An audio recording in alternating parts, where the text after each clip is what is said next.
All right, we are live. It is 7:55. We are going to go ahead and give it about 5 minutes or till 8 o'clock to get rolling. We have a decent amount of questions tonight, and I'm just going to alt tab until about 8 o'clock, so I'm not ignoring you. I'm just looking at Reddit probably.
All right, it's 7:57. We're going to go ahead and give it about 2 more minutes, and then we'll get started.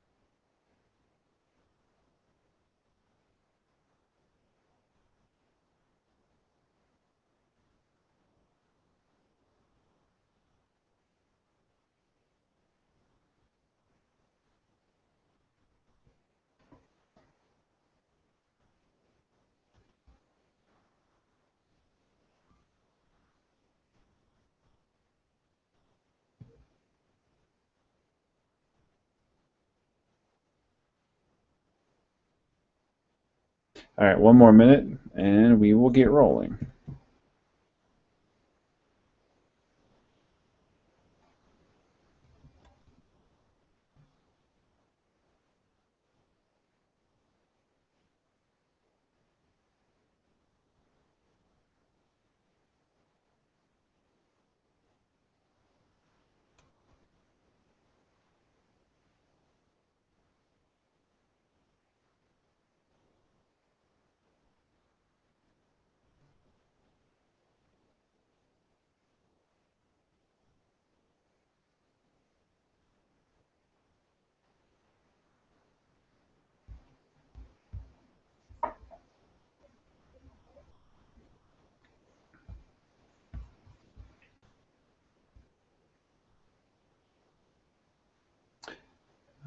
Let's see.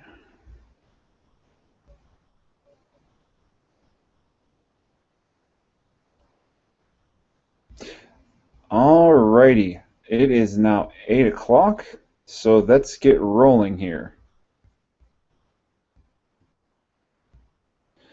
Alright, so hello everyone, and welcome to this week's Hangout. I hope you're all having a great week so far. I just want to make a couple administrative notes before I get to the questions. There are a decent amount of questions, so just three small mentions, I promise. First, I'd like to make sure that everyone is regularly checking their Photocracy private messages, and make sure you have your email notifications turned on. This goes more for my group clients than one-on-one, but I've sent a few people private messages, and I'm not really getting any responses. I'm not really sure how else to get a hold of you, so please make sure you turn your email notifications on. Sometimes if you install a new version of one of the smartphone apps, it's possible the settings could have been reset. So please make sure you check your private messages regularly. It's possible I may have been trying to get a hold of you and I haven't been able to. I also want to mention that one of the groups is ending this coming week, and there is a continuation group. The EFL continuation group is a great group environment, and it's generally incredibly supportive and way more chatty than the regular groups because it's filled with people from previous groups and that are all graduates and have come together and are generally tend to be the more vocal people anyways. So we would all love for you to be there. There should be a link as to how to join in your group feed. Please let me know if you have any questions about that, and I'll help you out. And one more thing to mention, this is breaking news. As you may know, I'm a fan of Quest's protein bars and protein chips, and I just found out today that they're coming out with a mint chocolate chip protein bar. You may have heard me mention this before, but like mint chocolate chip is my favorite flavor of anything. So I have it marked on my phone as an alarm to order as soon as they're available. I'm not like affiliated with Quest or anything, so I have to just order them. They don't send me samples. So I'm going to order them, and as soon as I get them, I'll do a review through YouTube. And so if you aren't already subscribed, please do so to my YouTube channel, and then you can be notified when I have the review.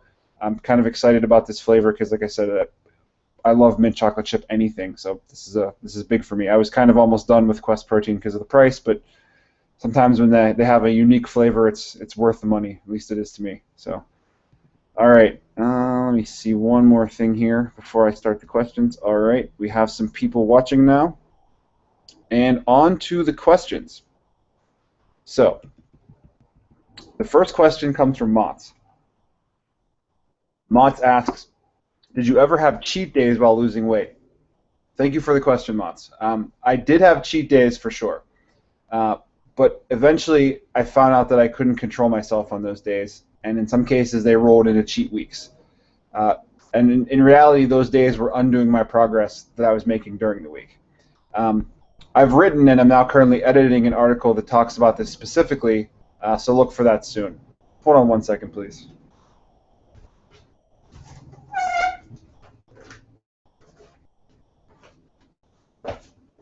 Sorry, there are some military aircraft flying over my house to a nearby airport, and had my window open slightly, so sorry about that. Let's see, where was I? Oh, so I've written and I'm now editing an article that talks about this specifically, so look for that soon. If you're subscribed to my newsletter, you'll get an indicator email that says the new article's out. And it specifically talks about what I've learned about having a 470-plus day streak on MyFitnessPal, and how that helped me pinpoint what habits I still had to fix. Even after 7 years, I'm not perfect. So what I've done are two things to help me combat the negative association with cheat days and the results that I was experiencing from that. So what I did was I replaced the word cheat with the word free, and I've limited it from an entire day to a single meal, so it's a shorter period of time. So for example, I'll have a single free meal over the weekend. During this meal, I'll still be mindful of what I'm eating, but I won't really restrict myself as to food choices or portions, but I'll stop when I'm trying to be aware of when I'm full, so I'll stop then. So the end result, this is a huge psychological break for me, but it also doesn't undo any progress that I've made during the week. So this may not be ideal for everyone. It kind of depends where you are and how far you've come. But I used to have a tendency that when I had this cheat day, I would make the worst possible decisions for my cheat meal rather than trying to make a reasonable decision. And it was like a psychological trap of like, hey, this is my time off from my diet. I'm going to cram in 20,000 calories just because I can, because I feel deprived. So for me, that didn't really work very well. This is something you may want to experiment with. It's possible that by easing up for a single meal, you could have that same reaction even for a single meal and just overeat tremendously. So it's really something you kind of have to fine-tune. So it's possible that could kind of slow your progress down at a level that's unacceptable for you. So it really is a balancing act. For most people, I'm okay with the idea of a free meal, but it's really what is acceptable for you. Is the free meal still allowing you to have acceptable progress during the week? And is that sustainable? Meaning, could you live with this going forward? Just kind of add on to that. Once you've kind of reached a weight that you'd like to maintain at, you don't need to be as strict as far as the calories, because you'll add back in some calories to maintain your weight. And there is a little bit more room to fit things in, so that it's not as much of a worry. It's important, though, that you do cement in the habits that will get you there, though. And then you can kind of ease up a little bit, but you still have to have that foundation there. All right, the next question is from Motts. Motts says, I read your article about willpower this weekend and thinking of it as a finite resource. In addition to reducing the amount of decisions that drain willpower, are there any methods of gaining it back throughout the day? Motts, this is a great question. This is a subject that needs following up on. That is how to build back up or strengthen your willpower. I think that the best way to strengthen willpower is based on something that I hope everyone is already practicing, and that's using self-reflection to learn from our missteps, and then taking what you learn and applying it toward the future and future situations. The idea here is to form a mental model that you can basically throw any situation you encounter at, and if you have that mental model in place, you can deal with it. You have the basics to be able to deal with any situation that comes your way. And when you don't, you learn from what you did wrong and then apply that to your mental model. And that mental model represents your willpower. And as you encounter more various scenarios, it grows and gets stronger, just like a muscle. So let's say, for example, you have a food-based temptation and you give into it. So afterward, you may feel sad and guilty. So this is an opportunity to strengthen that willpower. You have to take that guilt and immediately associate it back with that temptation. So there has to be a bridge between the guilt you feel and the temptation itself. So you must cement that relationship in your mind by doing something like writing yourself a note, recording a video to your future self, and you have to do it right after you have the difficult moments that you're feeling that guilt after a bad decision. So the idea is that when you're faced with a similar decision, you can internally provoke that regret in advance, right again before you make the decision. So you're taking the regret you felt for an event in the past and making the connection of, if I make this similar bad decision, I will feel the same regret that I felt before. Doing so gives you a chance to alter the course of action, so now your willpower is tested and it's stronger, and it becomes harder to deplete throughout the day. All right, another question from Motts. Motts asks, do you have any recommendations as to how to manage a sweet tooth while trying to avoid carbs and sugar? Kind of related, but strawberry pancakes looked really good this weekend. I avoided them, but it would be nice to find some keto alternative. Motts, I love this question because my answer is one of my favorite things that solves this problem, and it also solves how do I get more protein in. And the answer is protein cheesecake. There are tons of protein cheesecake recipes out there that will fit whatever your goals are. Some people are doing low carb, some people are doing low fat. You can find a protein-based cheesecake recipe that caters basically to whatever your macros are. So they generally have ingredients like fat-free cream cheese, fat-free Greek yogurt, eggs, some protein powder, a sweetener as opposed to sugar, something like Splenda. There's one particular recipe that I'm going to say in general that will work for pretty much everyone. If you Google the best protein cheesecake recipe, it should link you to a website that is Derek Howell's The Protein Chef. It's like dnfts.com, something like that. There are lots of great high protein recipes on his website, not just cheesecake. His entire website is based around the idea of protein-based foods from ingredients you probably wouldn't think to combine that will help you reach your goals.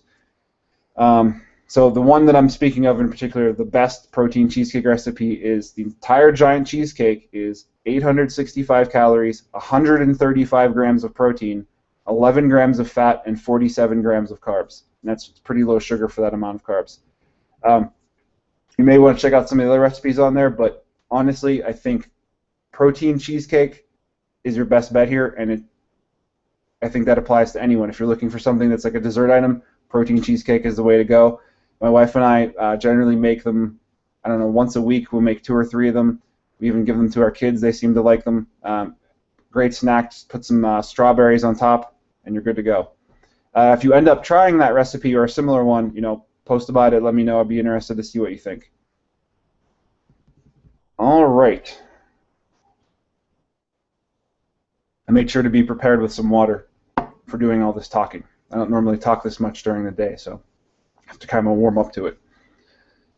All right, the next question comes from Melissa. Melissa asks, I don't recall seeing this asked before, so what tips do you have handling eating during the less structured days of the weekends?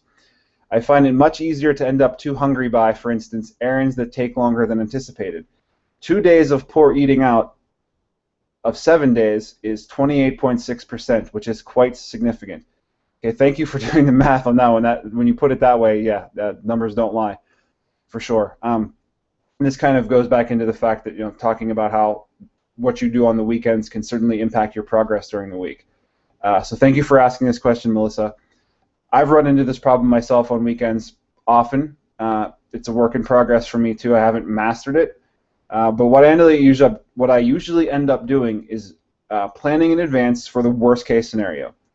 And that being things are going to take longer than I initially planned for. I'm hungry. I'm hangry. I still have lots to do, and there's a bunch of food temptations around me. For me, that particular scenario is the worst case. So, for example, there's 2 ways to approach that. You could know in advance that errands usually take a lot longer than you hope, and you could have a larger breakfast in advance and plan to either have a lighter lunch or just skip lunch entirely. I'd say make sure you also get plenty of fiber, because this slows your digestion down of a bigger meal, so it's going to keep you fuller for longer, and using that energy from breakfast to keep you going to the point where you probably aren't even going to be thinking about food.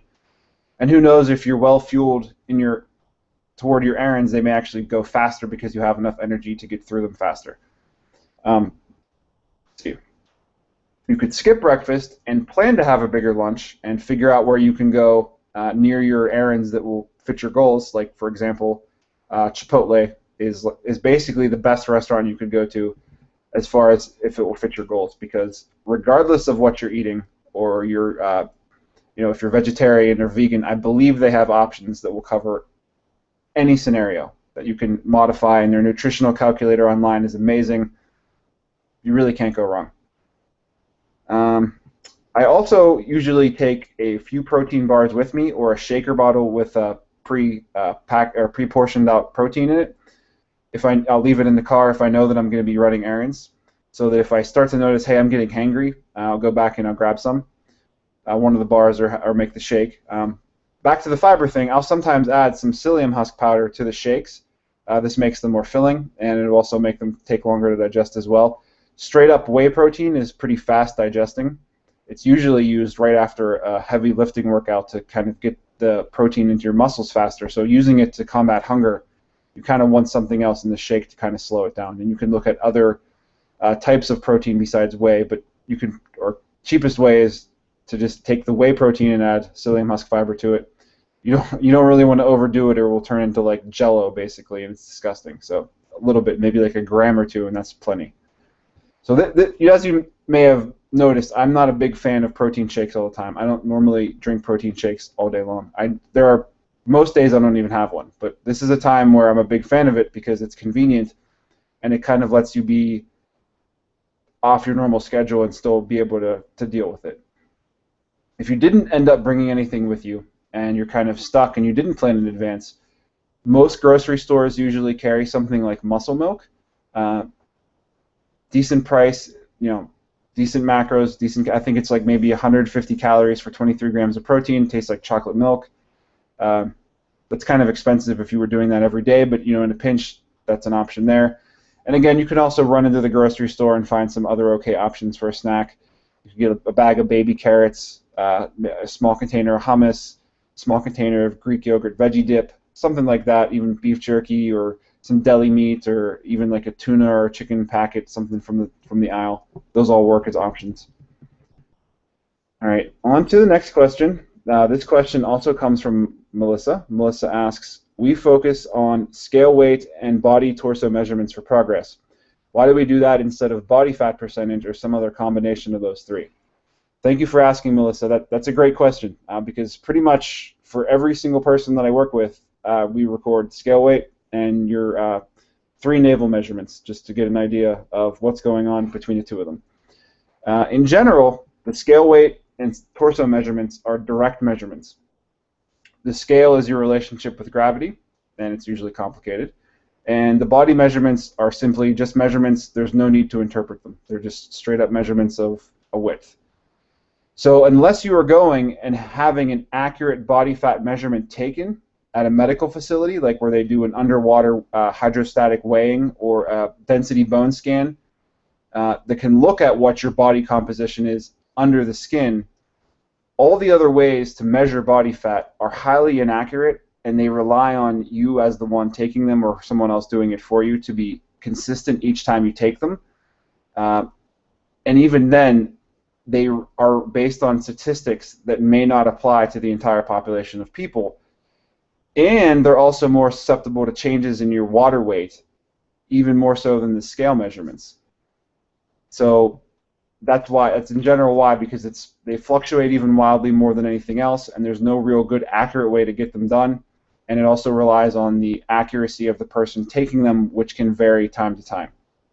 I realize the measurements themselves can have some of that same problem, and same with the scale, but it's much more pronounced in body fat measurements that are not direct scientifically proven ways to measure body fat, like I mentioned, the hydrostatic weighing or the bone density scanning.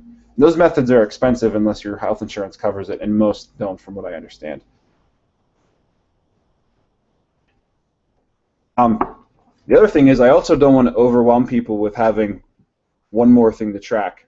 As I said, since the scale and measurements are more precise, and I'm more comfortable using the scale and body measurements as the data I need in order to draw conclusions from about where we need to go with your plan, you'd be basically tracking body fat on top of that as another metric. And I honestly wouldn't use that for anything to be able to help you. You can track it if you like, but it's not something that I would use. With that said, there are some cases where if someone becomes obsessed with numbers, we could move to other methods of tracking progress as appropriate. So I wouldn't pick body fat for that one because it's another number, but I'm okay with someone measuring progress based on how their clothing fits or how many notches in a belt they have to take in. That's okay as long as there is an understanding that those type of things, as far as measuring progress, are slower, meaning you only have so many belt notches and you only have so many pairs of pants, and if you go buy another pair of pants, it may fit differently despite being the same size, even if it's from the same manufacturer. So that kind of takes your timeline out for measuring progress out to be a little bit longer. And I'm okay with that if you are, so if that's something you want to switch to, we can certainly do that. Personally, I did used to track body fat by using my waist measurements and using a lookup chart, but again, that's based on statistical information from a large sample size of people, and it doesn't really take into account really tall people or really short people or people that used to be morbidly obese, so I didn't really find it helpful for me. It didn't really tell me anything, because there were times when I would lose weight, my measurements would go down, I'd make progress in the gym, and it would say I gained body fat, and that was depressing to me. It didn't help me whatsoever. I do track 2 additional things beyond my scale, weight, and measurements. If you're in one of my continuation classes, you get to see my weigh-ins daily and my calories too. There is something else, 2 other things I track outside of that, and the first is my waist to height ratio. This is a much better way to track your health or healthiness as opposed to BMI. BMI does not take into account muscle mass at all, but waist to height ratio, studies show that it's a much better way to actually figure out if someone's healthy. So basically, I just take my measurement at my navel and divide by my height in inches, and I believe the studies show that something below 0.5 is where you want to be. Above that, you're at risk for certain things. So I try to, no matter what I'm doing, whether I'm trying to gain weight or lose weight, I try to keep that waist to height ratio below 0.5. The other metric that I track is really specific, and I'd recommend basically no one worrying about this at their stage unless you're basically at where you want to be weight-wise and you want to make changes aesthetically, because this is kind of nitpicky, but I'm a numbers guy, so I can be nitpicky about myself. I don't really stress about the numbers. Um, that metric is the ratio of my shoulder width to my waist.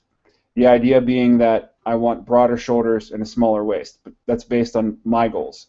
So I do keep track of that, and it should be there's something called like the Adonis index, and it's basically the same ratio you see in like Greek statues, where it's the golden ratio. It's like 1.618. So I keep track of what that is, and if I'm getting closer to 1.618, that's kind of like my ultimate goal, physique-wise. So, like I said, don't worry about that. That's way, way down the line for most people. I'd not recommend you become obsessed with numbers like that. It's just, for me, that's kind of like, that's the driver for my goal, my own goals at the stage that I'm at. So, all right, let's see, to the next question. The next question comes from Pat. Pat asks, when you can't get to the gym, what ways can you adapt your workouts to be home-based? For example, without dumbbells, what can you do to continue the discipline when your schedule is saying otherwise? So thank you for the question, Pat. I would say that when you can't get to the gym, if your schedule issue is temporary, try and work out more often. You can decrease the time of the workout and switch to solely being body weight. And then you could work out 6 or 7 days a week, 15, 20-minute workout per day, and just try to do it as often as you can. There's nothing wrong with that. The idea is really just to get some activity in. Exercise is not a primary driver of weight loss at all. Resistance-based exercise is really to maintain muscle mass and for health, but the calorie and nutrition is what the driver for fat loss is. If your schedule issue is going to be long-term or permanent, I would recommend making an investment in yourself and buying some equipment for your home. I personally have a home gym for that very same reason. I felt that time is short. Driving to and from the gym, getting changed at the gym, waiting on other people to use the equipment, that was all a waste of my time. So with young children, me having the flexibility to do a set of squats, change a diaper, go to the next exercise, whatever, get some cereal out of the cupboard for the kids. That's a huge boon to convenience. So it was a win-win for me, and it was well worth the peace of mind and cost for me to have that in my house. So that's kind of what direction recommended if this schedule issue is long-term or permanent. All right, and let's see. This is the last submitted question. All right, so this question comes from Ted. Ted asks, how do you stop a binge once it starts? Once you go over your calories for the day, how do you stop that downward trend from accelerating? So Ted, this is a great question. Thank you for asking it. To answer this, I'm going to borrow a concept from a friend of mine as far as how to solve stopping binges, but I'm going to kind of modify it a little bit, put it in my own words and kind of have a twist at the end. So the idea is have a totem. So when you're dreaming, you rarely know that you're in a dream. Binge eating is kind of like the same thing. Every binge starts with a psychological trigger, and you can pretty much think of that as a little voice in your head that says things like, you had a hard week, have another slice of pizza, have another beer. You can just eat less tomorrow. You can work it off in the gym tomorrow. Ice cream calories don't count ever. So if you look at those thoughts after the fact, you can see that they are not true. Those are lies. And when you have these thoughts, just like dreams, we're not always conscious that it's occurring. So when you're about to have a binge and you're experiencing a trigger for the binge, those seem like they're true at the time, and they seem like really good ideas. So you kind of buy into them. So this is where the idea of a totem comes in. If you've seen the movie Inception, this will kind of be familiar to you already. But if you haven't, the characters in this movie go into other people's dreams. And in order to be able to tell when they're in the dream still or back in reality, they have an object with them that behaves differently in the dream as opposed to when they're in the real world. So, for example, the main character has a top, like a kid's toy top, that when he spins it in the dream, it spins forever. When he spins it in reality, the top falls over eventually. So that's how he's able to tell this is a dream, this is not a dream. Yes, so this is kind of where I deviate from my friend's recommendations. I think that you should try having a physical object, something like a special coin or a bracelet you wear around your arm, or a ring, anything you have, or it could be something on your shoelaces you've tied on, anything you could physically have and hold in your hands that you could touch. When you start to have those thoughts that are triggers, you touch that object to remind you that you're having irrational thoughts that are simply lies you're telling yourself subconsciously. So I've done this before. My totem is a fake pirate gold coin that my kids gave me. So I know that if I'm going to go to somewhere where I'm likely to have these binge triggers, is like a social obligation or a birthday party or holiday, I will put that fake pirate gold coin in my pocket to remind me that when I have those thoughts, I need to slip my hand into the pocket and put my hand around it, and it reminds me that, look, what you're hearing in your head is you lying to yourself for some reason, and that if I continue this path, I'm going to regret it later, and that what I'm hearing in my head is not true right now. So I know that kind of sounds weird, maybe, but I'd ask that you try it, and please let me know how it works for you. I'd love to hear some feedback on that one. All right, that is all of the pre-submitted questions. Let me just flip around and see if any more were asked.